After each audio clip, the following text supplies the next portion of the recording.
গল্প প্রচুর দিকে টার্ন নিচ্ছে, কখনো বাপের বাড়ি কখনো শ্বশুর বাড়ি, কোন দিক দিয়ে যাচ্ছে, মাঝে মধ্যে এপিসোড মিস করলেই পুরো ঘেটে ঘ হয়ে যাচ্ছে সব লোকজন, আমি তো হয়েই যাচ্ছে বিষয়টায়। তো কি হতে চলেছে, মানে কি ম্যাচ হতে পারে, ঠিকঠাক হবে কি হবে না? এক্স্যাক্টলি, মিঠি জোড়ার একদিন দেখার পর একদিন কেউ স্কিপ করলে পরের দিন আর বুঝতে পারবে না কিছু, কারণ মাঝখানে অনেক কিছু হয়ে গেছে। বাহুবলী 1 বাহুবলী 2 হয়ে যাবে, কিচ্ছু বুঝতে পারবে না তখন। ওই জন্য পুরোটা ঠিক করে দেখতে হবে, নাহলে মনে হবে আগেরটা পরে দেখেছি পরেরটা আগে দেখেছি।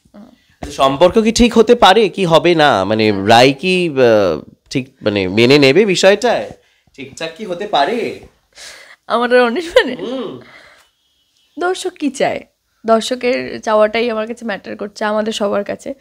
দর্শক যদি বলে যে না রায় অনির্বাণ আলাদা হয়ে যাক, তাহলে আলাদা হয়ে যাবে। যদি চায় যে না, এখন তো দর্শক চাইছে যেন রায় অনির্বাণ আলাদা হয়ে যাক, যেন ডিভোর্স হয়ে যায় ওদের দুজনের, কারণ এই অশান্তি দর্শকও চাইছে না, আর চাইছে দুজনেই একটু সুখে থাকুক নিজের মতো করে, হয়তো দুজন দুজনের জন্য নয়, ডিভোর্স করে দিক আর কি রায় অনির্বাণকে, সেটাই ও চাইছে, সেটাই দর্শক চাইছে।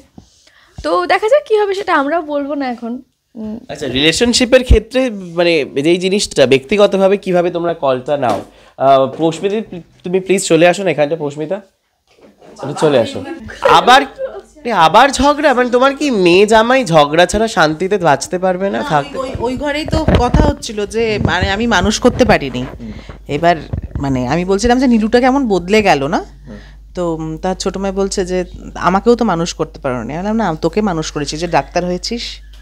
আর বড় মেয়ে বুঝতে পারিনি এরমভাবে মুখ পোড়াবে প্রতিবার, তো এখন মনে হয় যে বড় মেয়েকেও মানুষ করতে পারিনি। আর ব্যাপারটা হচ্ছে চয়েসেস এত খারাপ না, একজনের চয়েস ভালো, সেটা ওরই ছিল, কিন্তু ওর আলটিমেট চয়েসেস খারাপ বলেই সৌর্যকে ছেড়ে দেয়। ও ভালো ছেলে একমাত্র। আর আমার এই মেজো মেয়েটি তো ওর বাবা মানুষ করেছে, আমি করিনি। হ্যাঁ না, ও বাবা মানুষ করেছে, বাবার শিক্ষায় ও সংসার পুড়িয়ে চলে এসছে। আর এই মেয়েকে হচ্ছে মানে পুরো হাতের বাইরে, পুরো ছেলে ভোলানো। আর যে তারপর থেকে যে ছেলেটাকে পছন্দ করেছে, সেই ছেলেটা একেবারে মানে ভালো রাবেশ, সরি রাবেশ। ওই যে বিক্রম হাঁটতে পারছে, ও ও ও ওকে, অ্যাকনলেজমেন্ট, গ্র্যাটিটিউড। বিক্রম হাঁটতে পারছে কেন জিজ্ঞাসা করলো, বলো। এক্স্যাক্টলি, তখন তো রায়কে দরকার ছিল না, তখন তো রায়কে হাতে করার ছিল। ইনফ্যাক্ট আমি একটা মেয়েকে বলেও ছিলাম যে এই যে সব কিছু করছে অনির্বাণ, তুই বুঝতে পারছিস না কেন? ও তখন বলছে না আমি কেন বুঝতে পারছি না। বলছে তোকে পাওয়ার জন্যে, তো তুমি তো ওকে গিভ অ্যান্ড টেক পলিসি চলেছে। তুমি আমার ছেলেকে 87654321 আমার অ্যাকাউন্ট নাম্বার, প্লিজ। কি করব? ওই বিক্রমের অপারেশনের আমি এই তুই খোরপোশ দাবি করছিস তো ডিভোর্সের, এই যে কিছুদিন পরে ওদের এঙ্গেজমেন্ট হবে। আমি তো ভালো মেয়ে না, আমি তো ভালো মানই, আমি বলে দিচ্ছি কি কি কোন খাতে খোরপোশ দাবি করবি। এতবার করে বার করে দিয়েছে ঘর থেকে, আবার ফিরে গেছিস নেগোশিয়েট করে। আমি বলেছি যদি ডিভোর্সটা ঠিকমতো না দেয় আমি কোর্টে গিয়ে বলবো। আর তুই যদি না বলতে পারিস তাহলে আমি বলবো। আমি কোর্ট পড়ে গিয়ে কোর্টে বলবো। ও তো আর ওর তো আরো হাইট, ও হচ্ছে জেল কোর্ট, যেখানে কোর্ট পড়ার কথা নয়, ওকে সেখানে কোর্ট পড়ে পাঠায়। এখন তাও ঠিক আছে, শীতকাল মর যেখানে আমরা ওর বউকে দেখতে গেছি, মানে আমার বড় মেয়ে মরে গেছে কিনা দেখতে গেছি, সেখানে ও কোট পরে কাঁদছে, রাই তুমি কোথায় চলে গেলে।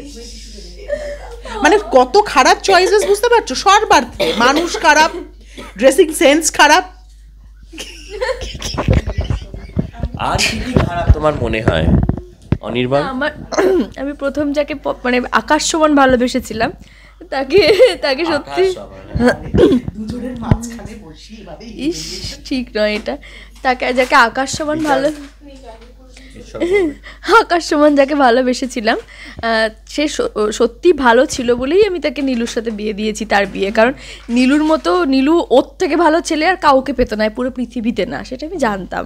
যাতে একটু কিছুই তো হলো না নীলুটা, না পড়াশোনা হলো, না বিউটিশিয়ান কোর্স ঠিক মতো হলো। নীলুর থেকে খারাপ মেয়ে পৃথিবীতে তো আমি সেটা জানি বলেই তো ওর ঘাড়ে দিয়েছি যে আমার বোনটা একটা যাতে সৌর্য কোনো সুখী না হয়। যেহেতু যেহেতু যেহেতু সৌর্যকে ও পেলো না, মানে ও স্যাক্রিফাইস করতে হলো, মানে হ্যাঁ ইনিশিয়ালি মনে হলো যে ও স্যাক্রিফাইস করছে, হি ইজ স্যাক্রিফাইসিং, কিন্তু তার বদলে যেটা করলো সব থেকে খারাপ ওচা যে তাকে সৌর্যের ঘাড়ে গচিয়ে দিল, তা আলটিমেটলি সব করলাম বলো। নীলুর তো বিয়ে হতো না, নীলুর যেসব কলঙ্ক এসেছিল বিয়ের আগে রাতে বাড়ি না ফেরা এই সব কিছু, নীলুকে পার করে আমি জানি আলটিমেটলি হলোটা কি? আলটিমেটলি এটা আমার হাতে নেই। আমি চেয়েছিলাম ওরা সংসার করুক। তোমার গুণধরী মেয়েকে বলবে যাও, কে বলতে বলেছিল আমি প্রেগনেন্ট, আমার বাচ্চা হবে? না, কে তোকে বিয়েটা দিতে বলেছিল? আমাকে আমার সাথে কনসাল্ট করেছিলি, জিজ্ঞেস করেছিলি আমায়? তোমার জামাইয়ের মুখ চোখ দেখেছো কি? আমি শুধু ভয় পাচ্ছি হাতাহাতি যাতে না হয়। আমাদের হাতাহাতিও তো হয়, মা আমাকে অনেকবার মেরেছে। যেন না হয়, আমি না থাকলেও ঠিক আছে, এখন আমি এমন একটা পজিশন আছি যে হাতাহাতি হলে হাতির জায়গায় থাকতে পারবে না, হাতাহাতি হলে দুজনের লাগবে না, দুজন দুদিক থেকে আমিই খাবো আর কি। হ্যাঁ তুই করেছিস দিকে, হ্যাঁ না হাতাহাতি যাতে না, মুখে লড়াই হচ্ছে হোক, আমি ওটাই ভয় পাচ্ছি, কারণ যেদিকে যাচ্ছে ব্যাপারটা এরপরে হাতাহাতি হবে। আর তুমি যা দাও ওকে, বাপরে দাম দুম একদম সত্যি। আমি তো দেখি ইরে ও দাঁত পাত খুলে না যায়, খুলে একদম পুরো। আবার আসছে, দেবে তো? হ্যাঁ আবার আসছে ওরকম, মানে ধুমধারানার ব্যাপার আসছে। হ্যাঁ, আবার অনির্বাণের দিন আসছে, দেখতেই পাবে দর্শক কি আসছে না আসছে। তুমি গ্রিল করবে অনির্বাণকে? আমি না, সেরকম কোনো সিন নয়, দেখতে পাবে দর্শক কে ভালো কে খারাপ, কে কে সত্যিই ভালো কে সত্যিই খারাপ, কে মন থেকে ভালোবাসে কে ভালোবাসে না। হ্যাঁ সেটা সবাই দেখতে পাবে, দর্শকও দেখতে পাবে। অনির্বাণ কাকে বেশি পছন্দ করে? কোন জনকে? আগের না প্রেজেন্ট? কোন প্রেজেন্ট প্রেজেন্ট এই বলছে প্রেজেন্ট কি বেশি পছন্দ অনির্বাণের? প্রেজেন্টকে পছন্দ, তাই জন্য একটু এক্সের বাড়িতে রুমে গিয়ে ওই রোলার কোস্টিং খেলা নিয়ে বলে। হ্যাঁ হ্যাঁ জানি তো, সে তো অনেকক্ষণ থেকে চেষ্টা করছে, ও অনেকক্ষণ থেকে চেষ্টা করছে, অনেকক্ষণ ধরে পোটা নিয়ে ভেঙে বসে আছে, মুখে দেবে, কিন্তু ওটাকে খাবলে খাবলে খেয়েছে। এখন ইন্টারভিউতে মোটে মন নেই ওর হাতে, এখন সিঙ্গারা মিষ্টি পৌঁছে গেছে, কতক্ষণে সেটা খাবে? অনেকক্ষণ ধরে ও খাবলে খুবলে খেয়েছে, মানে ওর সিঙ্গারা দেখে বলা যাবে যে ও আজকে কটা চ্যানেলে ইন্টারভিউ দিয়েছে আর কি, প্রত্যেকটা চ্যানেলে 1 কামড় 2 কামড় করে খাবলে খাবলে খেয়েছে আর কি। 3-4টা ইন্টারভিউ তো দিয়েইছো আজকে। না না বেশি দেয়নি ও, একটাই তো প্যাকেট, সেই থেকে তো ভেঙে ভেঙে নেড়েই যাচ্ছে শুধুমাত্র। কাঁচা কাঁচা সন্দেশ, কাঁচা সিঙ্গারা খেয়ে নিয়েছো? ওটা খেয়ে ফেলেছি, আর দুটো তখন থেকে নিচ্ছি কিন্তু খেতে পারছি না। খেয়ে নেবো। আরে ওটা তুমি খেতে খেতেই বলো না, কোনো চাপ নেই। না না ওটা কি খাবে? আরে ওটা কাঁচা সন্দেশের নিচে যে প্লাস্টিকের র্যাপারটা থেকে ওটাও খাবে নাকি? ওটাও খাবে তুমি? না না র‍্যাপার কত করে? না আর নেই, সিঙ্গারা আছে শুধু, মিষ্টি তো নেই। মিষ্টি আছে, গোলটা আছে। ও তাহলে খাও। কালো জামের অর্ধেকটা আছে। কালো জাম, হ্যাঁ। আচ্ছা, যদি এরকম ব্যক্তিগত জীবনে যদি এরকম হতো যে তৃতীয় ব্যক্তি হঠাৎ করে ফেরত এসছে or something like that, কিভাবে ডিল করতে? কাকে জিজ্ঞেস করছো? তিনজনের কাছে একটাই প্রশ্ন। শোনো, তোমাকে একটা কথা বলি, সেটা হচ্ছে আগে তৃতীয় ব্যক্তি যে কি কারণে এসছে সেটা জানতে চাইতাম। যদি কোয়েলের মতো অবস্থায় আসে যে শরীর খারাপ হয়েছে, বাড়িতে দেখার মতো কেউ নেই, আমি ডেফিনেটলি থাকতে দেবো, ডেফিনেটলি, মানে আমার এই বিষয়টা নেই। হ্যাঁ মানে একটা সাধারণ যে মানে মনুষ্যত্ব, যে মান আর হুঁশ দুটো যার আছে, যে মনুষ্যত্ব বোধটা যার আছে সেই দেবে, এটা সেন্সিবল মানুষ হলেই দেবে। সে কোনো সেন্সিবল মানুষই তাকে দুয়ার থেকে ফিরিয়ে দিতে পারবে না। যদি সেরকম কন্ডিশন নিয়ে আসে যে আমার সুস্থ হওয়ার দরকার, চিকিৎসার দরকার, বাড়িতে কেউ নেই, আমি খেতে পাচ্ছি না, খাওয়ার মতো কেউ নেই,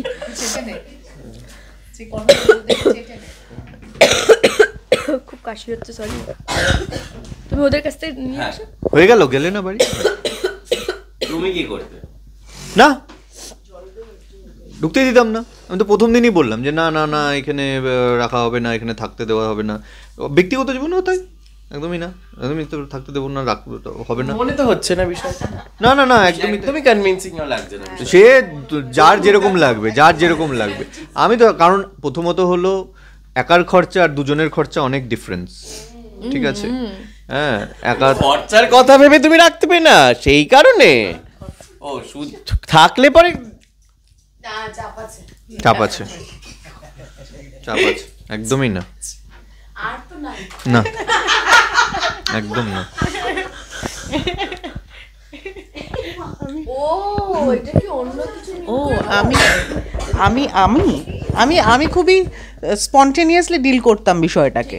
হ্যাঁ, মানে যখন আসবে, কি সার্কামস্ট্যান্সেসে আসছে, কি কনসিকুয়েন্সেস হতে পারে, হ্যাঁ তার কারণটা, কারণ যদি সম্পর্কটা একটি মেয়ে বা একটি মানে আমার ক্ষেত্রে একটি উল্টো দিকে আরেকটি মেয়েই আসবে ন্যাচারালি, যদি এসে থাকে সেক্ষেত্রে বুঝতে হবে যে আমার সঙ্গে যিনি আছেন তার সাথে তার একটা সম্পর্ক থেকে গেছে, তাহলে তো ইদার আমি অমিটেড হয়ে যাব অথবা শি উইল বি অমিটেড।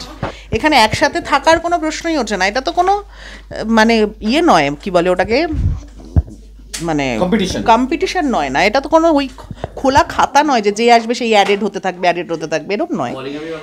হ্যাঁ না, একদমই নয়।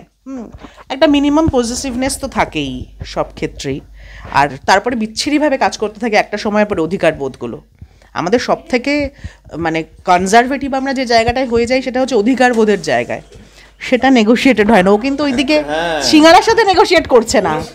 হ্যাঁ, তুই কি ভাবছিস যে ওটা ক্যামেরায় আসছে না? ওরা কিন্তু এসেছে। আসুক। হ্যাঁ, তো এই আর কি, মানে এরম ভাবেই ডিল করতাম স্পন্টেনিয়াসলি। খুব বড় চমক আসতে চলেছে, কারণ তোমরা দেখতেই পেয়েছো রিসেন্ট প্রোমোটা, যেখানে আমি নীলু আর কোয়েলের কথা শুনে ফেলেছি, মানে লুকিয়ে লুকিয়ে শুনছি। তো সেই জায়গা থেকে বুঝতেই পারছো যে নিশ্চয়ই নীলু আর কোয়েলের বিষয়ে সব কিছুই ধরা পড়বে খুব তাড়াতাড়ি, এবং আমি হয়তো আমি সেটা রিভিল করবো। সেই জায়গা থেকে কি হতে চলেছে সেটা বিশাল বড় একটা চমক তোমাদের সকলের জন্য থাকবে। অবশ্যই তোমরা মিটিজোড়া দেখো, খুব ভালো লাগবে এটুকু বলবো। এবং যে অনির্বাণ এতক্ষণ ধরে এত বক্তৃতা দিল, এত কিছু বললো, সেই অনির্বাণকে সেই অনির্বাণ কি করতে চলেছে সেটাও প্লিজ তোমরা দেখো। আর আমার মা যে এত কথা বললো যে আমি খারাপ, আমি যাই করি সেটা হচ্ছে আলটিমেটলি আমি সবার ভালো চেয়েই যা করার করেছি।